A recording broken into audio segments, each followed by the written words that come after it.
Assalamualaikum warahmatullahi wabarakatuh. Moderasi beragama bersatu dalam perbedaan. Hai saya Menggil, selamat sore. Nah, di edisi hari ini ya, Senin 3 April 2023, kita akan membahas seputaran moderasi dan toleransi beragama tentunya. Tapi, kami tidak sendiri nih, tentunya ada bersama salah satu narasumber yang luar biasa kita datangin pada hari ini. Beliau merupakan dosen di Universitas Islam Negeri Selonta Saifuddin Jambi, Fakultas Dakwah dan Studi Agama, dan beliau juga bekerja di Pondok Karya Pembangunan atau PKP Al Hidayah Kota Jambi. Beliau adalah Ustadz Akbar Imanuddin STHIMUD. Hai Ustadz, Assalamualaikum. Waalaikumsalam warahmatullahi wabarakatuh. Alhamdulillah sehat Ustadz. Alhamdulillah sehat. Luar biasa ya. Gimana puasanya hari ini Ustadz, lancar? Alhamdulillah selalu lancar hingga insya Allah di hari terakhir. Alhamdulillah, semoga sehat-sehat terus Ustadz ya sampai dengan akhir Ramadan nanti tentunya. Dan juga ya saya Manggis, di edisi hari ini tuh berbeda dengan edisi-edisi sebelumnya karena pada hari ini kita akan membahas seputaran toleransi dan moderasi beragama tentunya Ustadz ya. Iya betul. Iya, nah sebelum kita masuk ke materi ini ya, Kamelia mau sedikit menjelaskan dulu supaya saya Manggis memiliki gambaran lah begitu. Jadi Indonesia ini adalah negara dengan sejuta keberagaman begitu ya. Iya. Nah, salah satunya itu adalah keberagaman beragama begitu. Banyak sekali agama-agama yang ada di Indonesia ya kan. Nah, kebebasan memeluk agama itu sendiri sebenarnya sudah dijamin oleh Undang-Undang Dasar 1945 Pasal 29 yang menyatakan bahwa negara berdasar atas ketuhanan yang Maha Esa dan negara menjamin kemerdekaan tiap-tiap penduduk untuk memeluk agamanya masing-masing. Ya Ustadz, begitu ya Ustadz ya? Iya, betul. Nah, tapi karena banyaknya agama di Indonesia terkadang cenderung menimbulkan konflik begitu Ustadz. Iya. Nah, dari konflik-konflik tersebut makanya Kementerian Agama Republik Indonesia sekarang ini itu sangat gencar-gencarnya menaungkan moderasi beragama begitu Ustadz ya. Nah, mungkin langsung aja Ustadz untuk menyampaikan materi moderasi beragama pada sore hari ini. Ya, baik. Sedikit clue aja Ustadz, sedikit clue aja dulu. Oke Ustadz, silakan. Ya. Bismillahirrahmanirrahim. Assalamualaikum warahmatullahi wabarakatuh. Waalaikumsalam warahmatullahi wabarakatuh. Ya, tadi sudah disinggung tentang moderasi beragama ya. Iya. Bahwa moderasi apa sih? Tentu moderasi dipahami oleh kita semua tentang bagaimana bersikap moderat. Nah, moderat ini dipahami juga tentang posisi kita di mana mengambil peran, memberi sikap dan juga terkait dengan keberpihakan. Kata moderat ini sejalan atau semakna dengan tawasud ya. Tawasud apa itu Ustaz? Tawasud itu ya kalau kita dengar kata wasit ya, wasit yang menjadi bahasa serapan dalam bahasa Indonesia ini sebenarnya terambil dari bahasa Arab yang asal katanya adalah wasato. Wasato. Artinya di tengah. Ya, begitu. Dia berada di tengah-tengah. Tawasud itu adalah sikap berada di tengah atau begitu. Mungkin bahasa hari ini ya moderat ya. Moderat. Bukan di sebelah kanan Ustaz ya? Bukan. Dan juga tidak di sebelah bukan kiri. Di sebelah kiri juga, tapi di tengah-tengah ya, begitu Ustaz ya. Berada di tengah-tengah, tidak berpihak ke kanan dan tidak ke kiri, tetapi dia menengahi. Ya, dia jalan tengah menoleh gitu. Ke kanan juga. Dan juga menoleh ke kiri, artinya dia seimbang. Seimbang ya, seimbang, tidak berat gitu. Sebelah gitu ya Ustaz ya. Sebelah. Ya. Ya. Maka yang sejalan dengan itu juga selain tawasud tadi atau sikap moderat ini ada istilahnya juga tawazun. Tawazun, apalagi itu Ustaz artinya? Nah, kalau kita pernah mendengar kata mizan, ya, mizan itu kan timbangan. Timbangan, benar-benar. Jadi sikap kita menimbang-nimbang antara yang kanan dan yang kiri. Kiri. Nah, sederhananya begitu.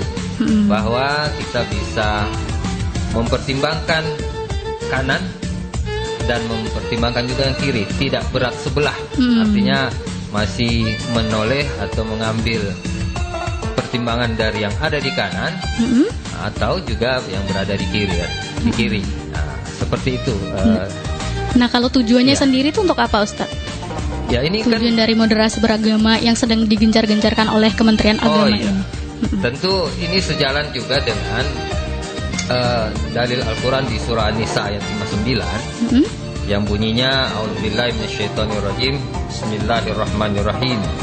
Ya ayyuhalladzina amanu athi'ullaha wa athi'ur rasulah wa ulil amri minkum. Nah, di sini kan ada pengertian ulil amr. Ulil amri. Ulil amri ini adalah pemegang kekuasaan atau yang diberi mandat. Dalam hal ini kepemimpinan, bisa juga dilihat juga sebagai gubernur kah ia, atau di bawahnya lagi ada bupati atau wali kota. Artinya beliau-beliau ini yang kita beri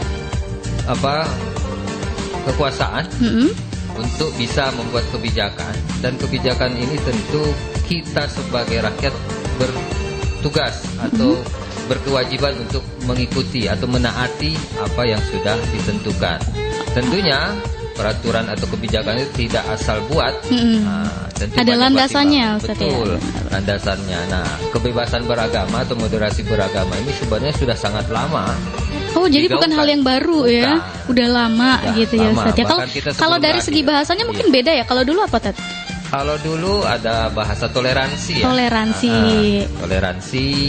Kemudian hari ini kita lebih digaungkan atau diperdengarkan tentang moderasi. Iya. Oke, mungkin ditahan dulu Ustadz iya, baik. karena ada telepon yang berbunyi gitu ya. Iya. Jadi mungkin buat Sohib Manggis nih Kamelia kasih tahu dulu.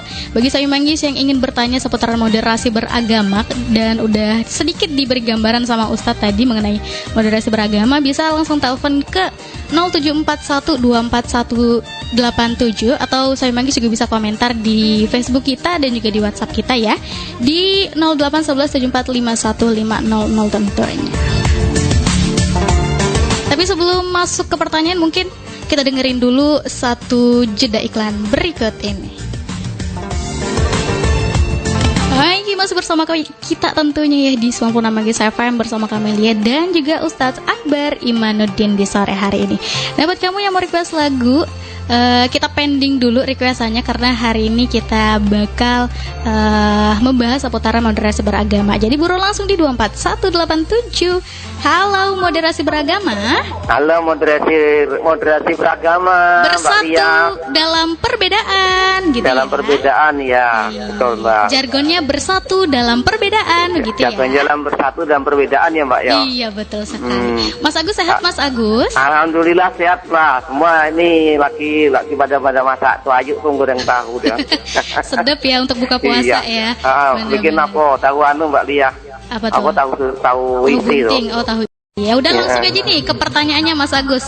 Silakan Pertanyaannya ajukan begini ya. pertanyaan ke Ustadz. Bagaimana kadang-kadang orang menyudutkan salah satu sisi gitu ya. Contoh main sama keluarga, kadang-kadang antar keluarga yang satu misalnya main keroyokan gitu, tapi yang dikeroyok terus salah memihak dari salah satu pihak gitu, yang keroyok tadi. Jadi yang satu yang dipojokkan itu gimana hukumnya Ustaz? Begitu aja. Assalamualaikum. Waalaikumsalam warahmatullahi wabarakatuh. Mungkin ini karena kita tadi bahas jalan tengah gitu Ustaz ya. Sehingga timbul nih pertanyaan bagaimana kalau ada orang-orang yang menyudutkan satu sisi begitu. Mungkin langsung aja dijawab Ustaz. Iya, baik. Dari Mas Agus ya. Iya benar Mas Iya. Agus. Kayaknya lagi mempersiapkan buka puasa tuh. Enak ya Ustaz ya. Lagi nyiapin tahu. Nah, tahu pun kalau dipojokin terus ya jadi tempe kira-kira gitu. Kok bisa gitu sih Tata?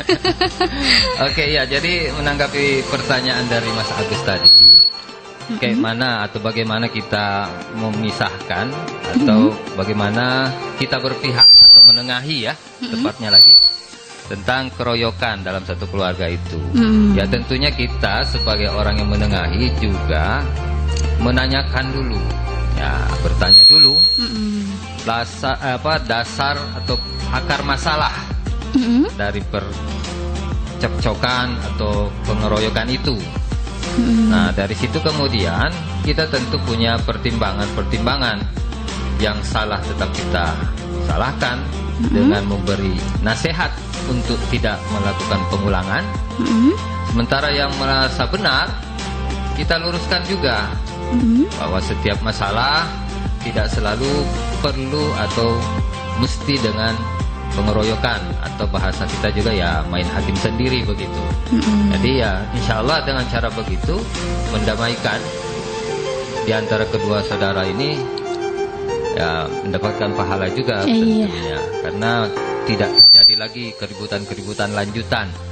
Ya misalnya nanti anaknya dendam, kemudian akhirnya anaknya yang lawannya tadi kemudian dendam juga, akhirnya timbul lagi permasalahan baru, berkepanjangan. Iya, intinya yang menengahkannya juga harus adil gitu ya, nggak berat sebelah ya, sama kayak pembahasan kita pada hari ini Ustadz ya. Iya begitu ya kira-kira Mas Agus ya. Jadi ketika ada permasalahan itu dari segi apapun lah, ditanya dulu nih apa akar masalah tersebut. Terus juga kalau misalkan dari salah satu pihak itu salah, yang pertama dinasehati dulu tentunya, yang kedua juga dinasehati. Mungkin yang benar juga setiap masalah tadi gimana Ustaz, tidak mesti. Iya. Kalau merasa benar dengan apa yang dilakukan atau tindakan dilakukan, ya tidak mesti dengan melakukan main hakim sendiri. Oke, Sohib Manggis, kira-kira begitu ya jawabannya. Dan buat Sohib Manggis yang ingin bertanya seputaran toleransi dan moderasi beragama, itu langsung aja di 24187, karena hari ini kita sudah mendatangkan narasumber yang luar biasa dan sangat sayang jika dilewatkan untuk bertanya begitu Ustadz ya. Kalau dari Ustadz sendiri kalau di kehidupan sehari-hari bagaimana Ustadz menyikapi tentang toleransi beragama ini sendiri Ustadz? Ya, karena kita jelas sudah ada perbedaan itu kan niscaya atau pasti. Maka karena kita sudah menyadari keperbedaan itu atau berbedanya kita, maka ya tergantung penyikapan terhadap perbedaan itu. Misalnya kita di jalan, ada orang yang menerobos lampu merah misalnya, ya kita sikapi saja kemungkinan. Nah, husnuzonnya kan begitu. Kemungkinan dia tidak melihat lampu warnanya warna hijau atau merah. Itu. Nah, kemudian kita berdoa atau ya berharap semoga dia bisa membedakan warna merah dan warna hijau begitu ya Tat ya. Iya. Luar biasa Ustaz. Oke Sohib Manggis, kita jeda dulu setelah iklan berikut ini. Moderasi beragama, bersatu dalam perbedaan. Masih bersama Kamelia dan juga narasumber yang luar biasa Ustadz Akbar Imanuddin di sore hari ini. Kalau tadi kita ada dengar sedikit iklan ya Ustadz ya. Di situ ternyata perbedaan itu bukan cuma ketika agama satu dengan agama yang lainnya begitu, tapi sama-sama satu agama tapi ada perbedaan. Sedikit perbedaan gitu ya. Sebenarnya itu nggak jadi masalah Ustadz ya. Cuman terkadang ada orang yang melebih-lebihkan hal itu begitu Ustadz. Ya gimana nih Ustadz, menurut Ustadz padahal kita satu agama tapi masih sering cekcok begitu. Gimana tuh Ustadz? Baik. Ini yang sering terjadi di masyarakat kita ya, bahkan dalam satu keluarga yang sama-sama muslim bahkan. Bagaimana menengahi atau menyikapinya? Nah, moderasi beragama sebenarnya mengingatkan kita agar kita punya sikap, bahkan jangan sampai diam. Nah, itu yang punya berbahaya sikap, kalau kita malah diam. Ini kita mau kemana kalau diam nggak tahu gitu ya, abu-abu. Artinya kita tidak berfungsi juga sebagai manusia atau anggota keluarga. Maka baiknya memberi, ya artinya selain kebebasan, ya tentu juga memberi peringatan. Nah, peringatan di sini tentu kita bertanya di mana dia mendapatkan, atau apakah sumbernya betul-betul benar, validitasnya atau kebenaran informasi yang didapat itu kan sudah perlu dicek, apalagi dengan berkembangnya teknologi. Nah, Nah, yang perlu kita curigai dalam tanda petik atau kita perlu cari tahu kebenarannya ketika ada informasi atau bahkan ideologi yang sepertinya merongrong. Nah, seperti informasi-informasi yang kita dapatkan dulu ada apa namanya ISIS ya. ISIS salah satunya ya, Ustaz salah ya. satunya. Nah, jadi informasi-informasinya kan terkadang mengatasnamakan agama tetapi dengan tujuan-tujuan yang belum tentu benar. Benar. Dan targetnya, nah ini nih yang masalah di orang-orang yang tidak memiliki ilmu ya, atau mudah gampang diolok-olok lah ya, gitu. Betul, tidak punya. Dan ya. juga yang saya kaitkan dengan yang milenial ini ya yang masih labil. Oh, yang masih labil. Artinya dia tidak punya pendirian, gampang digoyah, gampang dibujuk. Dia kemudian akhirnya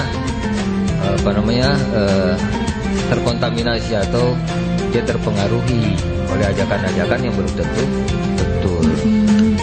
Maka dari itu sebenarnya edukasi mengenai moderasi beragama ini juga sangat perlu ya Ustadz ya. Dan juga nih kita tuh jangan mudah untuk terpengaruh, satu karena informasi yang kita dapatkan itu saking banyaknya informasi kita sampai bingung nih mana informasi yang benar gitu. Terus juga ketika ada orang yang berbeda dari kita jangan menjudge, orang itu salah loh. Yang kita tahu tuh ini loh gitu. Padahal kan nggak semua hal tuh sebenarnya kita tahu gitu ya. Pokoknya intinya kita tuh saling bertoleransi aja lah sama orang-orang sekitar, sama bahkan antar umat beragama begitu Ustaz ya. Nah kalau gini Ustaz, perumpamaan ya Ustaz ya, misal nih saya punya adik, terus dia sekolah di salah satu sekolah Islam, tapi ketika prakteknya bacaannya tuh berbeda ternyata sama yang diajari dulu waktu kecil gitu. Gimana tuh tanggapannya Ustaz? Oh, yang seperti itu kan sebenarnya bagian dari perkembangan ya. Artinya selama ini kita tahu, kemudian ada hal baru. Hal baru.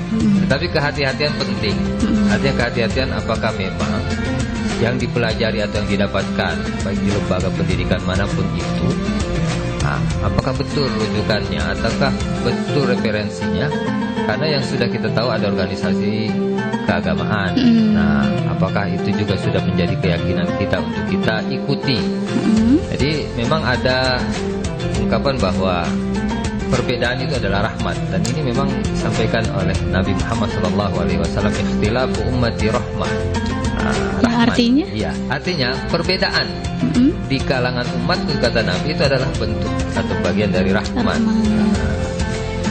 Jadi kalau bahasa kita tuh bineka tunggal ika lah ya, walaupun berbeda tetapi tetap satu juga gitu. Sama kayak moderasi beragama. Dan juga gimana nih tanggapan Ustadz ketika ada orang yang terlalu ekstrim lah dalam agama seperti itu? Oh iya, kalau prinsip utama dari moderasi kan tentu menengah, berada di tengah-tengah, tidak ekstrim kanan, apalagi ekstrim kiri. Nah, kalau ekstrim bukan es krim ya Ustadz ya. Undang-undang puasa jadi ingat es krim Ustadz. Ekstrim ya. Ekstrim maksudnya. Ekstrim itu kan mungkin keras, berbuat atau memahami, bertindaknya terlalu keras. Karena nyatanya emang di zaman sekarang tuh masih ada loh yang kayak gitu Ustaz. Ketika ada orang yang salah dia langsung negur di depan orang rame, mungkin sampai ngata-ngatain dia salah gitu loh. Iya, banyak gitu. Banyak ya, masih banyak ya. Faktor berpuasa atau punya kekuatan fisik. Ya paling tidak fisik ya. Soalnya kan sama anak kecil pasti berani tuh orang yang besar. Karena yang dilihat lawannya pasti lebih kecil dan lemah. Bukan kekuasaan yang lain-lain ya, jangan salah paham. Terus kalau terkait dalam tanda kutip lah Ustaz ya, terorisme gitu Ustaz. Kan orang nganggap rata-rata orang kayak gitu tuh dari Islam gitu. Sebenarnya Islam tuh ngajarin yang kayak gitu tuh enggak sih Ustaz? Tentu sudah dibantah oleh banyak ulama. Iya. Karena sedikit-dikit orang pasti bilang itu orang Islam gitu. Tuduhannya pasti sedikit-dikit ke orang Islam. Ini yang perlu kita luruskan juga, bahwa sebenarnya di semua agama yang kita ketahui di dunia ini punya ajaran atau aliran yang kemudian memilih untuk ekstrim. Di semua agama tanpa terkecuali. Yang saya pernah lakukan belajar ya begitu. ada yang ekstrimnya. Tapi ini tentu. Oh, jadi Ustadz juga pernah belajar yang Iya. ekstrim gitu ya Ustadz ya? Ya, semua Mungkin jenis- salah satu ajarannya apa tuh Ustadz kalau boleh Ya, tahu? merasa bahwa dia yang paling betul. Dia yang Atau paling betul, benar. ya. Ajaran yang paling benar adalah yang dia yakini sekarang. Yang lain tidak betul. Tapi Dan dia- jaminan surga adalah Ada tindakan nggak selain dia percaya agama dia ada tindakan ke orang lain nggak gitu? iya. Ada Tindakannya apa, Ustaz? ekspresi-ekspresi yang mengatasnamakan agama bahwa yang lain itu salah. Artinya ya misalnya kalau yang ditanyakan oleh Amelia ya, bahwa tindakannya apa ya? Melarang Untuk melarang melakukan ibadah atau ya ibadah orang lain maksudnya Iya, gitu ya? ibadah orang Oh lain. my god, nah itu Ya. salah satu yang ekstrim Ustadz ya? Iya, salah satu yang ekstrim. Bahkan ada yang juga ya, alhamdulillah ya, Mm-mm. ada yang ngebom lagi. Nah, mudah-mudahan tidak. Nah kalau Silakan. kalau terkait yang di bulan suci Ramadan ya Ustadz ya, izin nanya, kan ada tuh yang melarang sampai warung kalau siang-siang itu nggak Iya. boleh dibuka gitu, itu termasuk ekstrim atau gimana tuh Ustadz? Ya, sebenarnya sudah ditengahi oleh pemerintah dalam hal ini yang sudah sampaikan di awal tadi atau bahwa Rasulullah wal amri minkum itu. Mm-mm. Ya, pemerintah juga sudah memberi kesempatan kepada pelaku usaha, Mm-mm.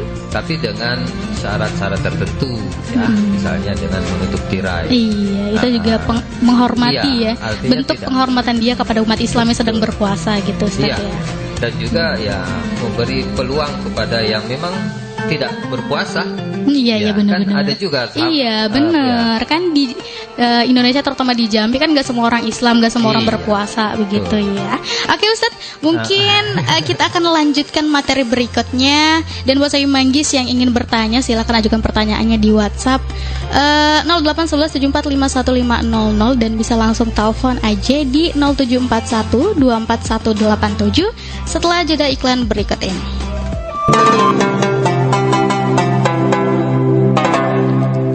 Masih di moderasi beragama, bersatu dalam perbedaan. Iya, nggak kerasa nih ya, tinggal beberapa menit lagi pembahasan kita ya. Jadi buat saya Manggis yang mau bertanya, silakan ajukan pertanyaannya di WhatsApp 081174515000 atau kalau mau dialog langsung sama Ustadz, silakan telepon di 0741241187. Oke, kembali ke pembahasan yang tadi kita bahas Ustadz. Kalau tadi kita bahas tentang warung yang dibuka pada siang hari di bulan suci Ramadan. Iya. Dan ini ada pertanyaan berikutnya nih Ustadz ya. Bagaimana nih hukumnya membangunkan sahur lagi ibaratnya gitu kan.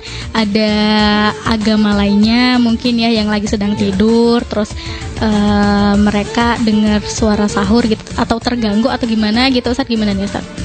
Ya. Saya pernah mencoba cari informasi-informasi ya terkait pertanyaan yang barusan, bahwa bagaimana kita membangunkan para kaum muslimin dan muslimat dalam menunaikan atau melaksanakan sahur ya. Dan tentu ada praktek-praktek yang seakan-akan menurut kacamata kita terkadang mengganggu. Iya. Di sini pentingnya toleransi sebenarnya. Nah itu, Iya. Bahwa memahami ada aktivitas-aktivitas sahabat atau teman kita yang sedang berpuasa, tentu perlu ada kegiatan misalnya membangunkan sahur. benar.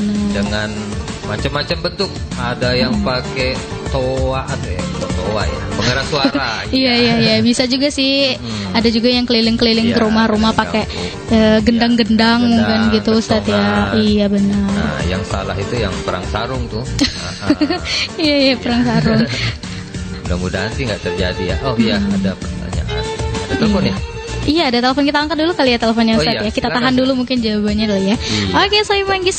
Halo, moderasi beragama. Halo, assalamualaikum. Waalaikumsalam, moderasi beragama. Bersatu dalam perbedaan. Dalam Perbedaan iya, dengan siapa di mana? dengan Arman. Arman. Ya, Iya, silakan ajukan pertanyaannya Bang Arman. ini di luar tema boleh nggak? Di luar tema, boleh. Mau bahas apa tuh? Ya, dengan Ustadz Akbar Imanuddin. Ustaz, Waalaikumsalam warahmatullahi wabarakatuh. Ya, ini mau tanya nih, ada orang tuh kan nggak pernah berpuasa Mbak. Bang Arman, mungkin HP-nya bisa dideketin lagi supaya suaranya agak lebih jelas. Ada orang tuh nggak pernah puasa Mbak.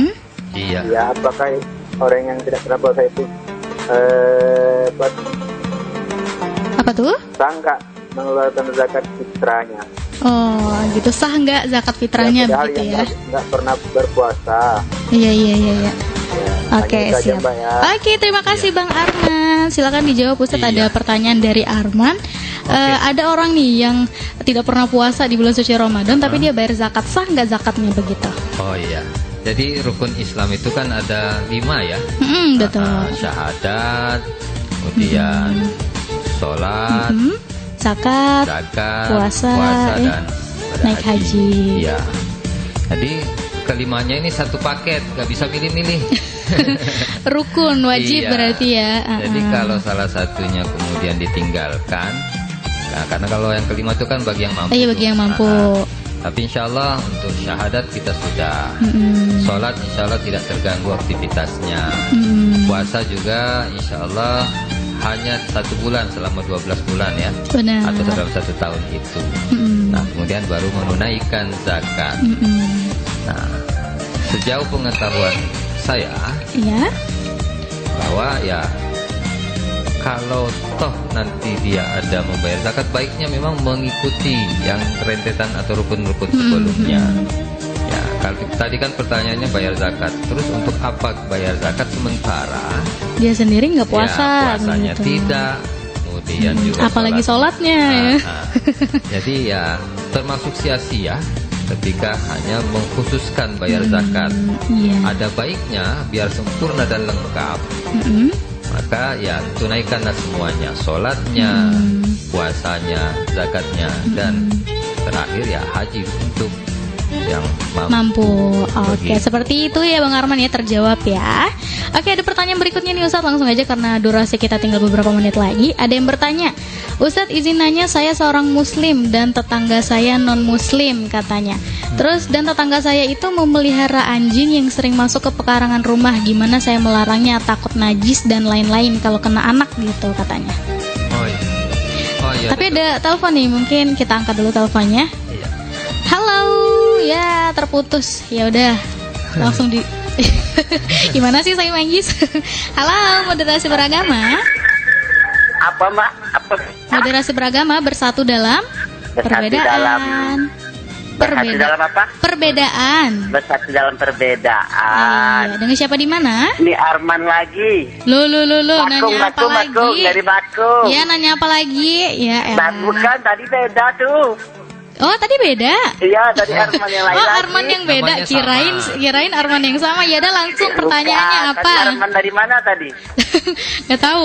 Ini Arman dari Muara Iya, Jambi. langsung pertanyaannya apa? Pertanyaannya ini, kalau tadinya orang itu sembahyangnya rajin dah, puasanya nggak tinggal, tapi cuma sholat tarawihnya tinggal. Gimana tuh Pak? Gimana? Ustaz? Puasanya? Sholat tarawihnya tinggal. Iya, Puasa tarawihnya rajin. tuh. Puasanya rajin. Iya. Cuman sholat tarawihnya aja yang tinggal. Iya gitu. enggak ya, itu Nah, kalau gitu. fitrahnya bisa bayar fitrah apa enggak? Oh gitu. Ya udah. Oke, terima kasih Bang Arman. Terima kasih. Assalamualaikum. Assalamualaikum warahmatullahi wabarakatuh. Oke. Mungkin langsung dijawab aja Ustaz. Ya, tetap pemahamannya bahwa yang rukun tadi ya. Iya, mungkin beda tipis lah Iya. pertanyaannya Ustaz ya. Tapi kalau rawat apa tarawih ya? Tarawih. Tarawih itu kan sunnah. Mm-mm. Memang lebih baik kalau sunnah kita ambil, artinya kita lakukan. Nah, pertanyaannya tadi kan apakah zakat fitrahnya terima atau Iya, sah kita? benar. Kayak gitu ya. Ya insya Allah terima, karena yang wajib itu sudah Ditunaikan begitu. ditunaikan. Iya. Akan lebih bagus lagi kalau sunnahnya juga dijalankan Iya, begitu apalagi Ustaz cuma ya. setahun sekali, Iya. toh juga ada lama ya. Tarawih kan benar, paling cuma banyak beberapa 23 menit. ya. Iya, itu paling banyak ya. Paling banyak. Iya, benar. Paling sedikit ada juga pilihannya. Iya benar. Oke Ustaz, udah terjawab Bang Arman ya. Dan mungkin langsung kembali ke pertanyaan yang tadi Kamelia tanyain Ustaz. Bagaimana tuh jika tetangga ada yang non muslim dan memelihara anjing yang sering masuk ke pekarangan rumah gitu, gimana melarangnya gitu? Takut najisnya kena anak dan lain-lain katanya begitu. Oke, ya tentu komunikasi penting ya dalam bertetangga, menciptakan kerukunan. Ya komunikasi sangat penting. Ketika komunikasi sudah disampaikan, persoalan mungkin tetangga kita belum tahu yang memelihara tadi, memelihara dog ya. Iya. Tidak tahu, mungkin kita bisa sampaikan bahwa kami sangat menghindari air liur dari hewan peliharaannya. Nah, mudah-mudahan bisa dimengerti. Nah, yang menjadi permasalahan kalau tidak ada saling pengertian. Nah, itulah toleransi. pentingnya toleransi gitu ya, harus saling mengerti satu sama lain begitu. Mungkin dibatasi atau ada apa namanya pagar ya. Benar. Pagar. Intinya komunikasi begitu ya. Oke, lanjut ke pertanyaan berikutnya nih Ustaz. Ada pertanyaan lagi. Bagaimana kalau menikah tapi beda agama? Gimana hukumnya Ustaz? Langsung dijawab Ustaz. Pertanyaan berat nih. Kok berat Ustaz? Kenapa tuh Ustaz? Iya, kan sudah kita lihat di media sosial itu. Ada pertanyaan-pertanyaan yang memang menyikapi pernikahan beda agama. Beda ini, agama. Ada nggak toleransinya begitu mungkin ya? Kalau mungkin yang bisa disebutkan itu ada ahli kitab yang boleh. Tetapi kan hari ini pemahaman kita yang muslim tidak ada lagi yang ahli kitab karena sudah ada banyak penyimpangan ini menurut versi kita yang memahami atau belajar tentang agama Islam. Maka sekali lagi bahwa yang menikah beda agama ini menjadi polemik sebenarnya. Tinggal kita mengupayakan agar itu tidak terjadi. Tidak terjadi ya Ustaz ya. Jadi toleransi itu bukan masuk ke dalam semua ranah lah gitu ya. Ada pembatasannya gitu Ustaz ya. Prinsip tetap harus akidah tetap nomor satu begitu ya. Gitu udah terjawab ya tadi Mas yang nanya Mas Riko nih. Oke, terjawab ya Mas Riko ya. Jadi nikah beda agama itu kalau menurut Ustadz itu tidak diperbolehkan gitu ya Ustadz ya. Benar? Dihindari gitu ya. Kalau masalah cinta kan bisa dicari. Asik, Ustadz gaul juga ternyata Ustadz ya. Ya, walaupun jargon kita bersatu dalam perbedaan tapi tidak untuk itu gitu Ustadz ya. Tetap nih kita menjunjung tinggi toleransi tapi tidak menyalah akidah kita gitulah ibaratnya begitu ya. Tetap ada batasan-batasan saya manggis ya. Oke Ustadz, mungkin langsung aja closing statement dari Ustadz untuk perjumpaan kita pada sore hari ini. Ya baik, terkait moderasi beragama ya tentu sikap kita terhadap perbedaan itu yang lebih utama. Bahwa siapapun berbeda tidak ada yang sama. Yang terlahir dari orang tua yang sama pun pasti berbeda, ada yang sama. Mari tidak seragam dalam keragaman. Mungkin boleh diulangi sekali Ustadz, mic-nya kayaknya kejauhan ya Ustadz. Nggak kedengaran. Iya. Mari tidak seragam dalam keragaman. Mari tidak seragam dalam keberagaman gitu ya. Keberagaman dan keragaman. Iya. Oke. Mudah-mudahan nggak pusing ya. cukup membuat pusing sih sebenarnya enggak ya. Pokoknya itulah closing statement dari Ustadz Akbar mengenai moderasi beragama ya saya manggis ya. Karena waktu kita udah terbatas, jadi kita sudahi dulu perbincangan kita pada sore hari ini. Terima kasih banyak Ustadz telah mempersiapkan waktunya untuk hadir ke sini, meluangkan waktunya dan memberi kita materi pada hari ini. Semoga materi dari Ustadz menjadi amal ibadah buat Ustadz ya, menjadi amal jariah juga. Dan juga saya manggis, ayo sama-sama kita junjung tinggi toleransi dan moderasi beragama. Kita sama, kita satu, kita Indonesia. Terima kasih. Wassalamualaikum warahmatullahi wabarakatuh. Dan jangan lupa saksikan moderasi beragama episode kedua di hari Jumat. See you. Wassalamualaikum warahmatullahi wabarakatuh.